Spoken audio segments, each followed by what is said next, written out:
Welcome to another episode of the Achieve Podcast, the show where we highlight leaders, creators, and entrepreneurs who are building meaningful businesses, shaping their industries, and having an impact. And I'm Taylor, your host, and excited today to go over Bill Dolan and your story and your book and the 30 plus years you've had helping businesses identify their story, tell their brand's name. So, Bill, give us the backstory, how you got into this space, and who you're currently serving. Great. Well, Taylor, it's an honor to be here. Thanks so much for having me today. Thank you. The backstory is pretty simple. Look, I grew up in Portland, Oregon, only child, kind of had a troubled childhood.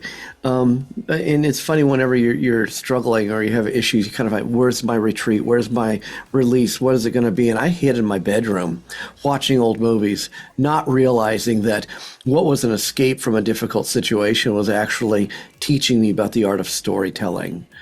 And as time went on and went through different things in high school, it's like, maybe I want to get into television. Maybe I want to be a reporter. So I went to school to study television, was very blessed to get an internship with the ABC network. And when I was 20 years old, this is why I was still in between my sophomore, junior year, I actually got hired. And that's when I started my career.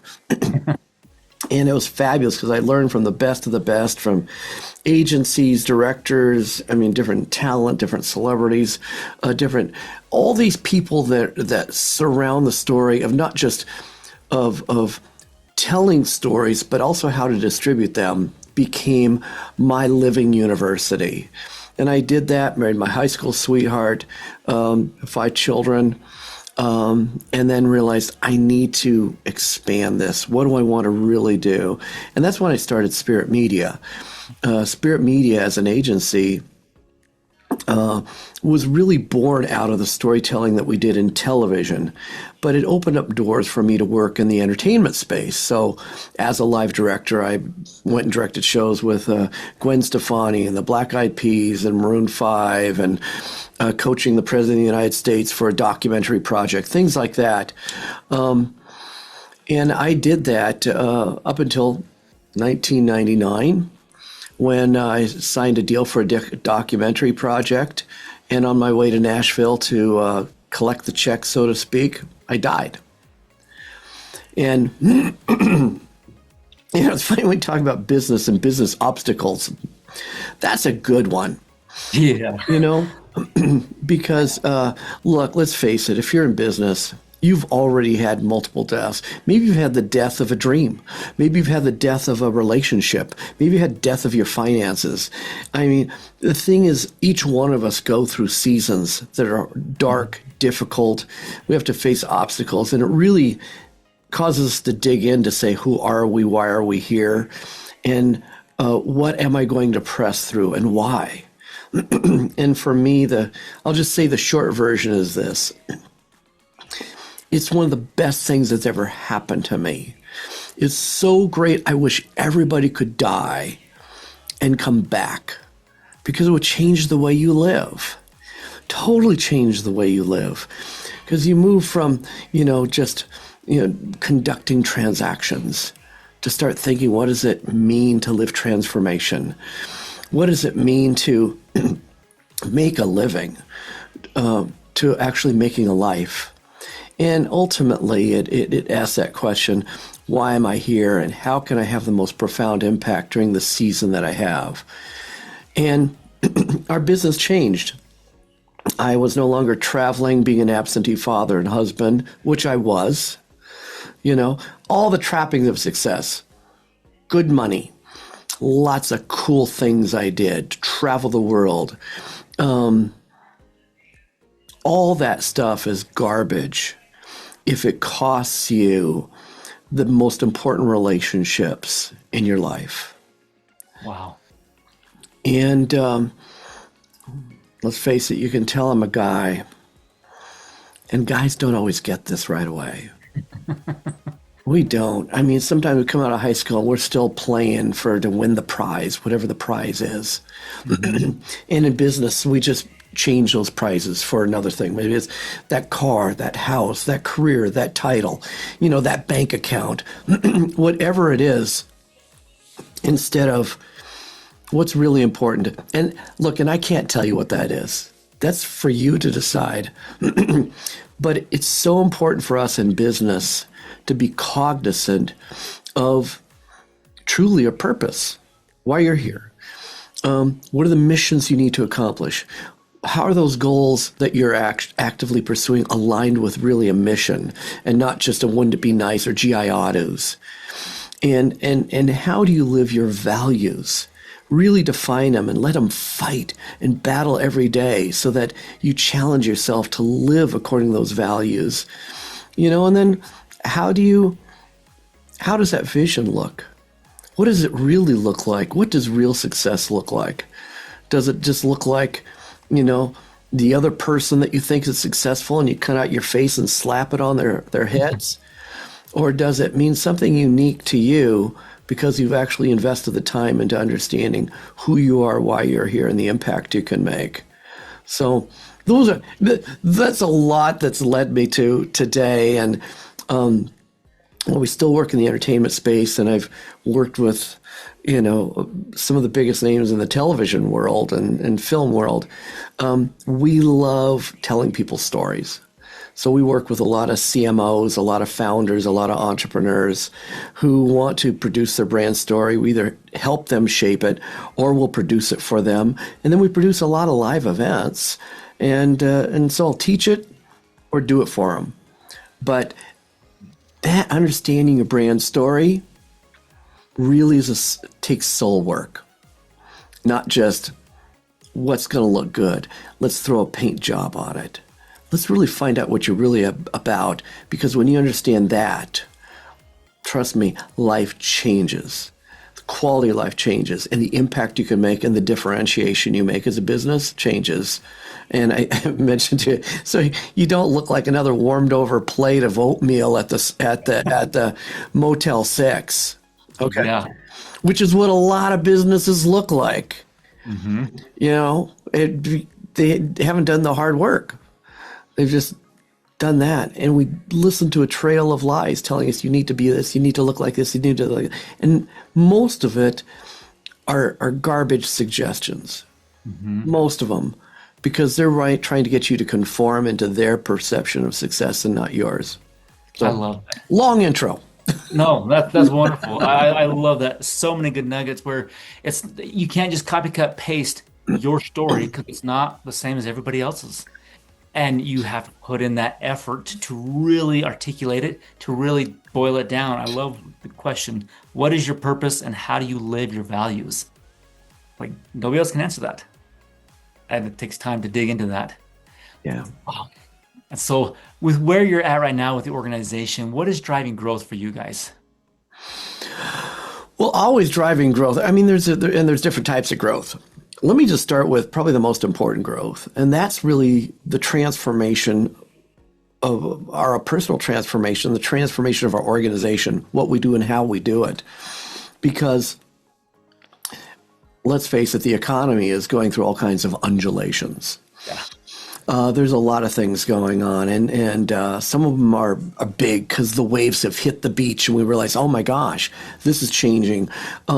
AI is changing. The role of the employee is changing, and that's hit the beach.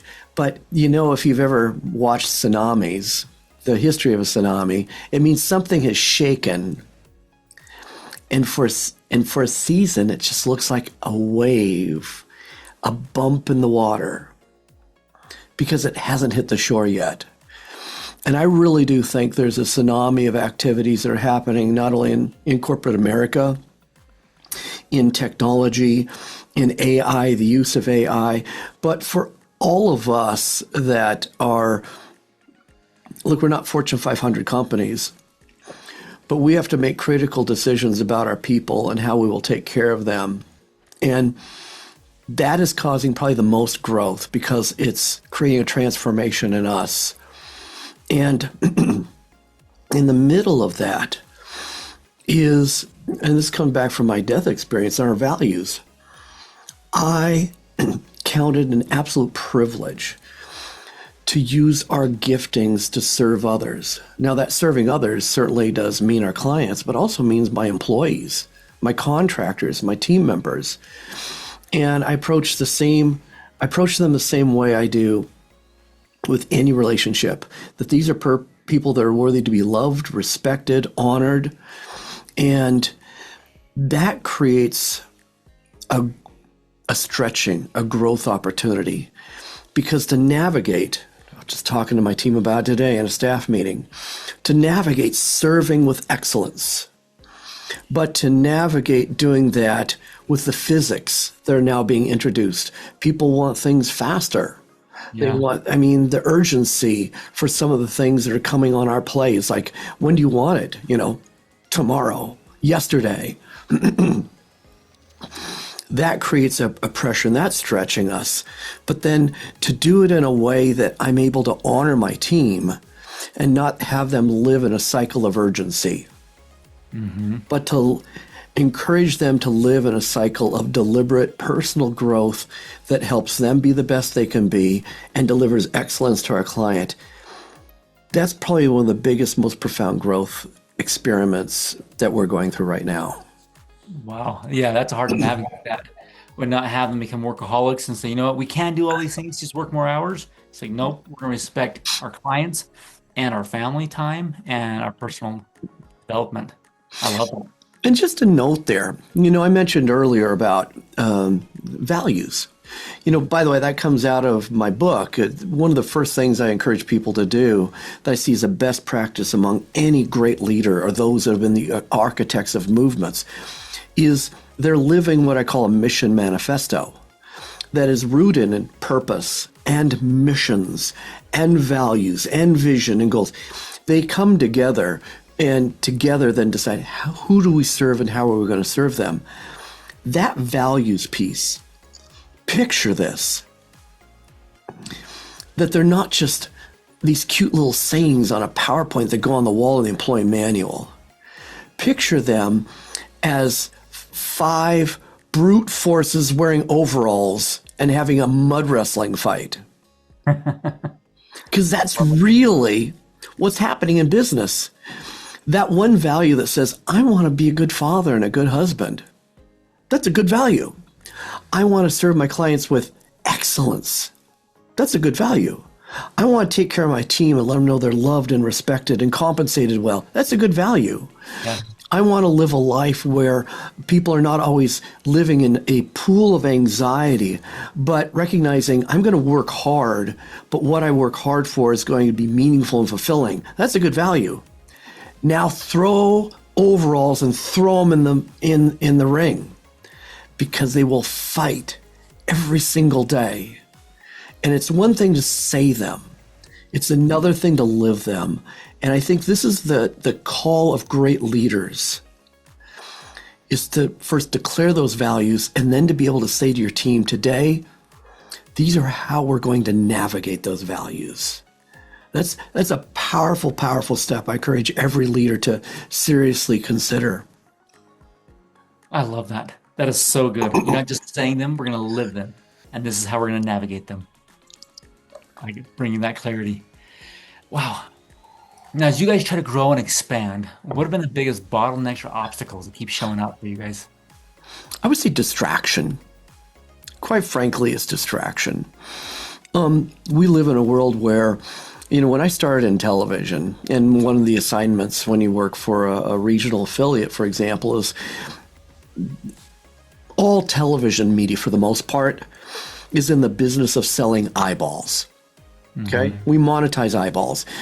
It's the same way today in virtually all media environments. We're monetizing eyeballs. But now we have so many vehicles coming at you. And where at one time, back in the old days, we might have CBS and NBC and ABC or whatever. These were these big media entities that came at us, and then maybe buy a record or listen to the radio and read the newspaper, maybe see a billboard. That was kind of it, really. Along with the most powerful marketing tool, though, is word of mouth. Today, We estimate, scientists who do studies on advertising say we get a minimum of 5,000 to 10,000 brand impressions a day. A day. Crazy overload. Yeah.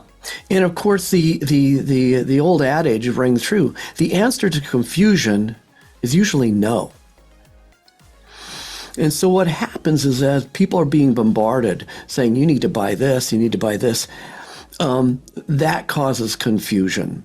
And that creates a noise in the marketplace that is more confusing. The other thing, and this is probably the tragic mental health issue that every human being has to face now in this media saturated world, is this, that for me to sell you a solution, chances are I have to also sell you that you have a problem. Mm-hmm. And when you consider those messages, 5,000, 10,000 brand messages, boldly, profoundly, and sometimes subtly telling you you have a problem, it elevates the constant level of anxiety and comparison that exists in our world. Yeah. So take what we do, for example. We believe that great marketing is about telling the truth exceptionally well. I like that. And part of that truth is telling your story in a way that's meaningful and relevant to those you're called to serve, not just anybody. Mm-hmm. Those you're called to serve, which is a critical question. When you do that piece and believe in that piece, it means that I have to help you understand and believe in that concept of marketing truth versus what we often see in this marketing deception. And the more people are saturated with marketing deception, get rich quick, 10x this, blah, blah, blah, blah, blah. Great businesses have to cut through the noise. They have to rise above the noise. And that's going to be a constant challenge because I don't see the world getting any quieter. Yes. Like, that is beautiful. And I love that. The marketing truth, like living your truth, but first knowing it versus deceiving. And those stats, I mean, I've never thought of it that way, where you're getting bombarded with 5,000 to 10,000 problems a day, inefficiencies, where you're lacking, where you're not enough, where you need something. And that builds that anxiety. So I love it. Marketing through truth. Now, when it comes to your marketing systems and outreach, your messaging, what have you guys found that's been working well? And where do you find the biggest gaps and frustrations? Well, I think always the classic model of once you understand who you're called to serve, one of the things we do with our agency is we do what we call our 10-digit human address. And I won't go into all of it, but the short version is you need to understand their wants, their interests, their needs, their objections, their fears, their frustrations, their media behaviors, their influencers, their psychographics, how they process information, things like that. And so finding the right people is critical, but it starts with identifying them. A lot of people say, who's your ICP? And we use these tragically broad sweeping things like, are you a guy? Are you a girl? Are you 40? What's your title? Da-da-da. The kind of stuff, and I say this respectfully, things that Salesforce might be able to go, oh, that's what it is. But what we have learned, and again, it comes back from my death and really getting to the heart of human relationships, is that great marketing is not just telling the truth. Your messaging needs to be as intimate and relatable and relevant as a love letter. And the reason that I say love letter, because when you write a love letter, you know, there's always the Hallmark version where someone writes it for you, and we've got enough of that going on. If you want a non-specific love letter, just, you know, grab AI or grab Hallmark. They'll tell you, you're sweet and kind, and I like you, and I think you're swell, you know, love me. Well, we know that's about as meaningful as taking a box of chocolates and throwing it at the front door is like a paper boy dropping off a paper. You know, somehow it doesn't hit the mark. And I will say, I'm not saying I know that from experience. That's a ask my wife. She'll say, "Nah, I figure We're all learning. we're learning." But when you say growing your market, then knowing who that is, then you have to think, what are their media behaviors, their marketing behaviors, and their buying journey. Okay. So in the case of a lot of people in our space, for example, we find out that people have established some sense of need. They don't know exactly what it is, and they start doing searches. So it's important for us, I would say for any business now, almost any business, is recognizing that 80% of the buying process is done before they even meet you. And showing up and deciding how you need to show up in the space that is the vehicle your clients will use to find you is critical. Now, there is no one recipe for that. I mean, I can't say, oh, do this or do that. But some general rules is that search and our artificial intelligence search vehicles are now going to literally explode. I mean, we can see that. Yeah. And so that means showing up means you need to find the vehicles that are going to show up in that space. And I will tell you from an AI standpoint, they're scouring a lot of things. Do you have a good website? Do you have a good social presence? Do you write articles? Are you on television? Are you doing podcasts? Anything that's electronic that might be seen, that's a valuable tool. So showing up brings credibility. Showing up brings authority. Showing up brings celebrity. By the way, it's another thing I offer in my web class is what I call the 10 keys to never being ignored. And I just gave you 3 of them. Yeah. Okay. And so that part of showing up where they are is really, really important. The next thing comes into what we call surgical. It's like the example, everybody remembers the story. If you went to Sunday school and Jesus turns to the people on the beach and says, "Follow me and I'll make you fishers of men." Well, guess what? They got it, but we don't always get what that is. I mean, because there's a lot of ways to fish. Number one, you can fish with a hook on the dock. Mm-hmm. And if you know that the people you're targeting are within proximity of that dock, go to that dock. Maybe it's an event. Maybe it is a trade show. Maybe it's whatever. That's dock fishing, by the way, in a way. You just go in, do that. Sometimes if you're doing big fish, you got to get in the boat and you got to go out to them. Okay? If it's marlin fishing, you've got to think about those vehicles that are going to get you in front of them. Are they on LinkedIn? Maybe, but they might not be posting. So how do you find them in social media? Are they at that trade show? Or do you go back through the door? In fact, one of the number one ways to connect really big fish connections is to find other connections within that group and get connected with them. That's networking. Yeah. Another way to fish, by the way, is to use a net. Mm-hmm. Use a net off the dock or go out and use a net and do mass type of stuff. It depends on the nature of your offer. Okay? Yep.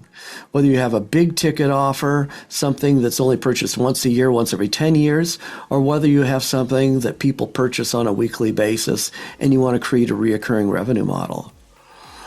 But in either one of those cases, identifying your market and going to them in the way that they want to be received with a love letter, speaking a message of relevance and meaning, right there you've covered 80% of every great business model. I love that analogy of a love letter with relevance. It's like the time and effort you put into their need, their problem, their solution, and telling the truth versus scare tactics. Yeah. Now, I say that with respect for all those people that are doing cold emails and doing all those things. Look, The truth is, the old adage that if you throw enough mud against the wall, some of it will stick, works.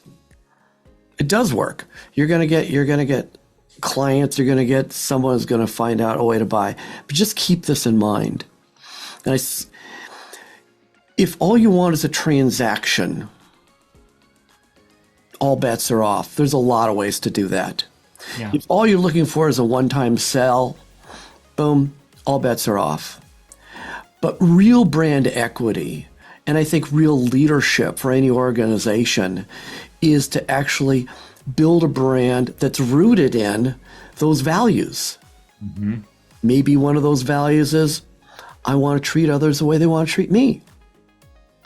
I want to respect them the way I desire to be respected. Yeah. Okay? I'm just throwing those out as maybe crazy possible values. And if that's the case, remember this, that every touch point will build or undermine your brand. Mm-hmm. And if there's a CFO listening, let me say it again. Every touch point will build or undermine your brand equity. And we're doing work for companies right now that the storytelling that we do for them is not just for a transaction. They're trying to build brand equity. And we have some of them that they build it and then they sell their company for $150 million. They build it, and we have one company we worked with for years that's right now in the middle of a $22 billion merger. That's brand equity. But it's because they paid attention to the touch points, did not throw mud against the wall. They were deliberate, strategic, and mission-driven in how they marketed and grew their market. I love that. Now, you talked about AI a bit. Where have you guys found ways to utilize it, and where do you still see opportunity on the table? Well, I think is probably the biggest opportunity, and I say this from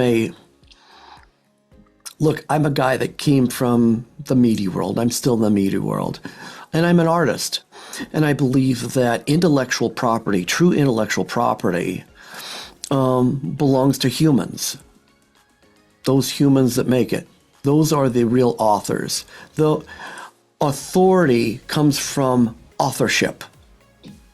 And expertise comes through lived experience, not just to be able to aggregate and distribute. Yeah. And so if, in fact, you want to maintain that level of integrity, there's a line that you draw with AI that says, you can be my editing assistant. You can be my inspiration assistant. If you have tasks that need to be done and you can use AI as a vehicle to duplicate those or do those types of things, I think AI is going to blow up opportunities in that space. Mm-hmm. And for that reason, I will warn those that if there's people doing rote tasks for a living, mm-hmm. you won't be in the future. Because rote tasks are going to slowly slide as AI steps in to be able to perform some of those. Mm-hmm. But, and here's the big but, if you're a writer, producer, developer of content, you want to be truly an authority in your field, the line you draw with AI is it's your assistant, but it is never the author. I love that distinction. I love that distinction. And there's going to be thousands of ways it's going to be able to assist us. I mean, I think we're just touching the tip of the iceberg right now. Yes, I love that. And I've seen that where people lean to it to lead, to guide them. They lean to it to navigate. And I'm like, okay, no, you have to navigate it. Like it's the student, it's the assistant, not the author. And it can be the programmer. I mean, there's so many things that you can do with it, from software to app development. Again, rote type of things. It's going to explode, and it will change the workforce. And in some cases, I'm just warning for, if there's employees watching this or your managers watching this. A lot of people think, oh, AI is going to replace me. Oh, will it replace a robot moving boxes at Amazon? Absolutely. If you move boxes at Amazon, a robot's taking your job. That's all there is to that. However, if you're a manager or a leader in an organization, be ready for your job to shift, because there may be a number of things that you're doing right now that will be replaced by AI. So maybe 50% of your value to the company may be diminished. That is, unless you learn how to bring Hmm. more value that's unique to you. And I don't want to harp on this too much. That's why the idea of understanding your brand story.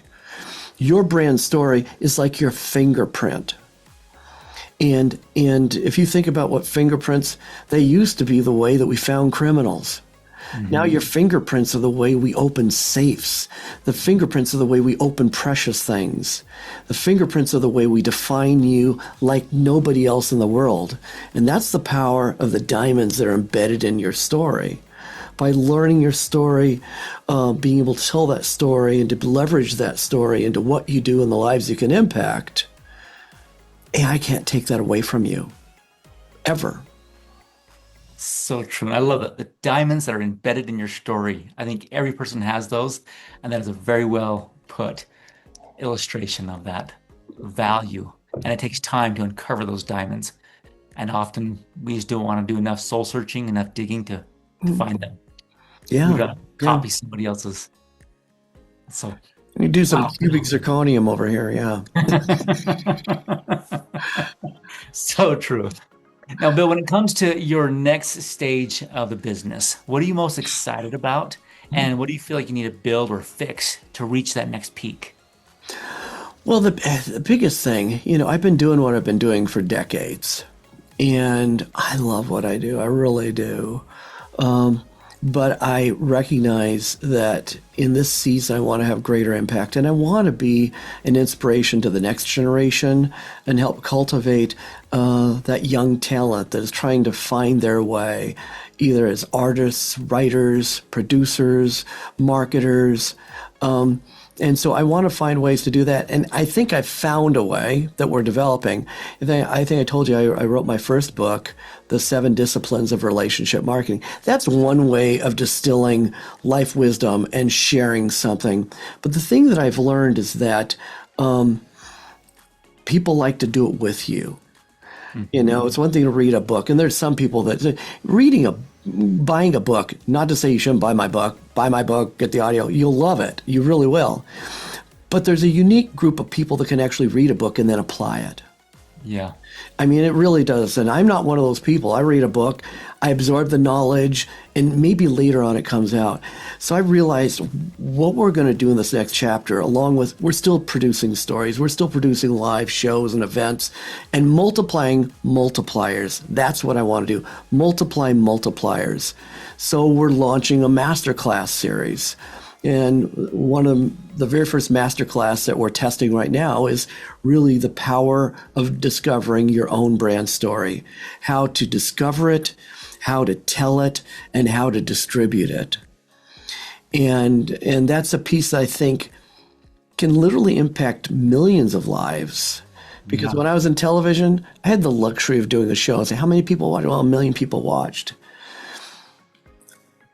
In this next season, I'm hoping for tens of millions of people to be impacted by the power of their story and the power of learning that you can tell the truth and make a profound difference in the world, be profitable, be powerful, be influential, and hey, maybe do something that I struggled with. Maybe you still could be a good husband. Maybe you still could be a good partner. Maybe you could still be a good parent. Maybe you still could be a great friend. And maybe you could have a great relationship, between you and God. If you can have those things, I'm all for that. And I'm on a campaign to see that happen. I love that. That is so beautiful. So, Bill, thank you. And for those who want to reach out, spiritmedia.com. Is there anywhere else you want to send them or direct them for more material? Well, right now I'm probably most active on a regular basis, and you can reach me on my LinkedIn. And I know LinkedIn. You can look at Bill Dolan. There's not too many of them, and reach out to me on LinkedIn. Can hit follow and see our content. And if we are doing promotional things with an upcoming web class, or we have a new book, that's where we're going to put it. And obviously, you can DM me and contact me there. I'm there to help. That's awesome. Thank you. So, one final question for you. If you had to pick one constraint to focus on and solve over the next 90 days, what would it be? Focus. It's really, it's one thing to have your values. It's one thing to have clarity of purpose and mission, but it's another thing to live it out. Mhm. And I would say that we're in a stage, well, I think we're probably all at a stage that, be really honest, we don't know when our last breath is going to be. So true. Every gift we take is really, it's a gift. And when you really stop to think about what a gift it is, all of a sudden it makes time precious. And it makes every engagement precious. And it makes you think, for example, like when I left that morning when I died, I can tell you, I'm not even sure I told my family I loved them because I was so busy to get out the door. And so when you say, what do I focus on? is I focus on focusing on loving the people in my life, letting them know that they are loved. And that includes my clients, my employees, my family, and trying to live a very, very deliberate life that, look, Taylor, if we wrap this up, and that's the last words I say and I die, I will have known that I have given my best. I will have shared something that I believe would have a lasting impact on someone else's life. And you'll have a fun story to tell. Thank you, Bill. Like, you have a heart of gold and it shows, it comes through. And I appreciate you sharing that with us today. I love your approach to this. The authenticity, the real, it's not prepackaged, it's not commercialized. It's like, sure, it's part of business, but it's get real down to the heart of it. Who are you serving and how are you serving them? And get to know take the time to ask yourself the hard questions. And you've done that. And it shows. It shows in your work, it shows in your demeanor. And I appreciate you sharing that so much. Appreciate it, Taylor. It's great to be here with you. Oh, it's my pleasure. Thank you for coming on again. And for those who want to reach out, again, LinkedIn or spiritmedia.com, reach out to Bill and the team. They'll help you out. And thank you to today's sponsors of today's episode, Achieve Fractional, which provides fractional executive leadership for growing businesses. And if you enjoyed today's episode, share it with a friend, with a leader, with a business entrepreneur. Anybody who is wondering about their own personal brand, go through these steps. Bill's lined them out. He's been very generous in helping a lot of people. And he's got a proven track record. So reach out to Bill and the team, and we will see you in the next episode of the Chief Podcast.